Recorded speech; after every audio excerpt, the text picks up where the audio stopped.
16ই December 1971 এটাই বিজয়ের অথবা স্বাধীনতার আপনার এটাই শুধুমাত্র বিষয় না, বরং এর আগে এই বিজয় পর্যন্ত পৌঁছতে গিয়ে পেছনে অনেক ত্যাগ, কোরবানি, ইতিহাস, ঐতিহ্য, আন্দোলন, সংগ্রাম, বহু কিছু এর পিছনে ব্যয় হয়ে এরপরে 71, এরপরে 16ই ডিসেম্বর।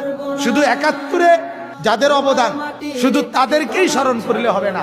1757 সন থেকে যেদিন নবাব সিরাজউদ্দৌলার পতন হয়েছে, সেদিনের পর থেকে এই লম্বা সময় এই ভারতীয় উপমহাদেশের আজাদির জন্য, স্বাধীনতার জন্য যত মানুষের ত্যাগ ছিল প্রত্যেককেই আজকে শ্রদ্ধার সাথে স্মরণ করা জরুরি।